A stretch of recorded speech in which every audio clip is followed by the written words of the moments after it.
In humanity, in our history, in our 3 million year history, as a species of life, which is what we are, escapism, mental escapism, even physical escapism has been very serious. Religion is an estate, it's a creed of escapism. Escapism of what? Escapism of a damned planet or a damned life. Life has been so difficult in humanity. The struggle to survive, the struggle to thrive, the struggle for the soul to be happy in humanity has been so severe that there's a very, very strong legacy of escaping earthly life, basically damning the planet in order to get to higher kingdoms when you're dead. All religions have this, especially Buddhism and Hinduism, which I studied intimately. I was in India for 2 years studying Hinduism and Buddhism, that have a legacy of simply escaping the earth, never wanting to be born again. I mean, you gotta hate the earth if you never want to be born again, and if it's your effort as a soul never to want to be born again. It's an act of madness. Human life is very difficult. There are survival pressures, there's romantic pressures, there's sexual pressures, there's financial pressures, family pressures, government pressures, racial and ethnic pressures to belong to a certain group. Human life is very, very difficult. When life is so difficult, there's a lot of suffering. Human suffering is serious. It's not a grand species where suffering is rare. It's quite the opposite. Human suffering is the norm. Whether rich or poor, there's a lot of suffering. The soul is unhappy, it's unfulfilled, it can't get what it wants very easily, and it doesn't know how to thrive and how to flourish at all.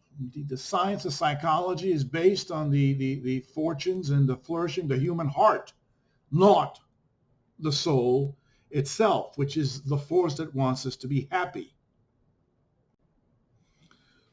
In India, the religions of Buddhism and Hinduism have developed a science of meditation, soul meditation, not just emotional meditation or intellectual meditation, but soul meditation. And in that soul meditation, I found that it's just misdirected. It's disoriented.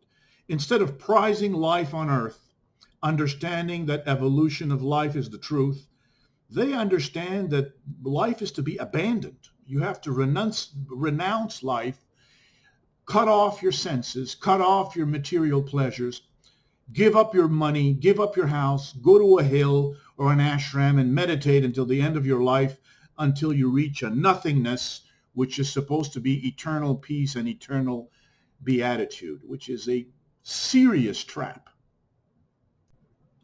See, what spiritualists don't understand is that the peace of mind that they're selling and they're buying is an experience. It's a soul experience. When you're peaceful, it's an experience. I am at peace. I feel peaceful. Well, that feeling will disappear after a little while. Just like the supposed, temporary joys of the senses of life, which they condemn all the time. They say our world is full of temporary experiences. Well, it turns out peace is also a temporary experience. And you have to keep praying and keep meditating to stay at peace. And if you meditate long and you stay long periods of peace, you will eventually lose that peace and have to remeditate and reinvigorate your spirituality. It's not automatic. This whole idea of eternal peace would be like eternally enjoying a piece of chocolate, which is impossible. Well, peace is also a piece of chocolate. The truth about meditation and peace is untold. First, it is appealing at the beginning because the mind is rowdy, worrying about all kinds of things on the planet. And meditation brings it a state of neutrality, a state of detachment, a state of peace, which is very pleasing at the beginning. But after a few years of this peace, there's a hankering to experience once again, because peace itself is boring. If you experience enough peace, you want to get out of this peace and start to experience again. That spirituality never tells you. When there is evil on the planet, when there is crime, when there's corruption, when the governments are twisted and do not serve the people, when there's a lot of fraud, when corporations are fraud, there's a tremendous amount of crime on the planet that prevents our souls to be happy. We can't even buy a house, most of us. We can't buy a condominium. We have a problem just surviving, like a squirrel has a problem surviving. Most humans are stuck to the rent, to the mortgage, to the food, to the phone, price of the internet. They're stuck. They're stuck on a survival mode. Even the middle class is on survival mode. Inflation is always bringing the price higher, which means we're getting poorer all the time. We have to make more money just to survive for the most of us. Most of us means 90%, 95% of people are struggling just to stay afloat and just keep what they have, pay for their mortgage, pay for their rent, pay for their food, and so forth.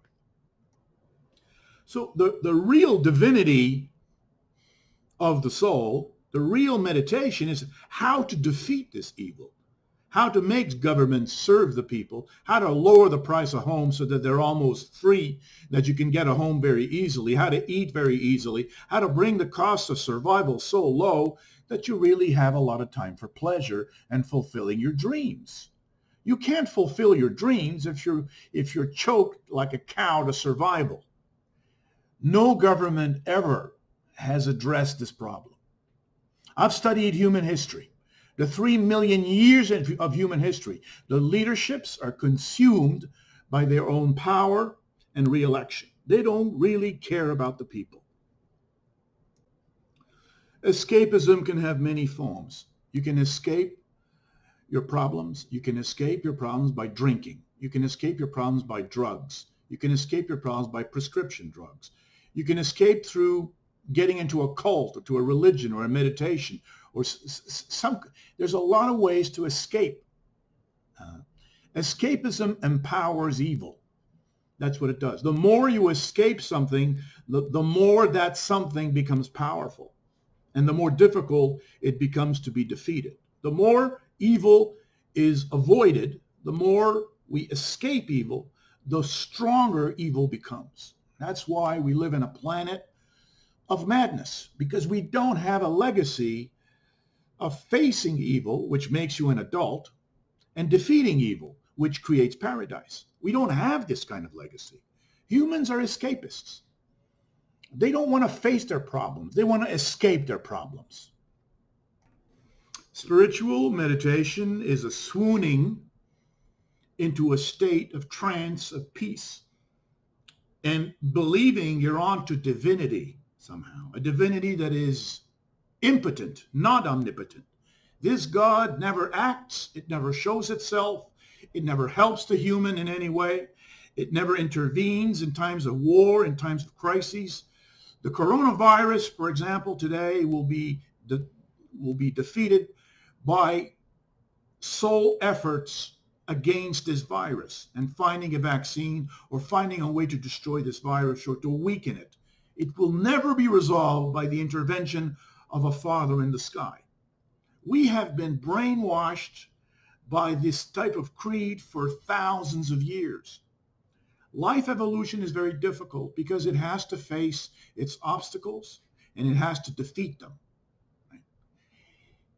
We're not in tune with the truth. The truth is the evolution of life. The truth is not a father in the sky.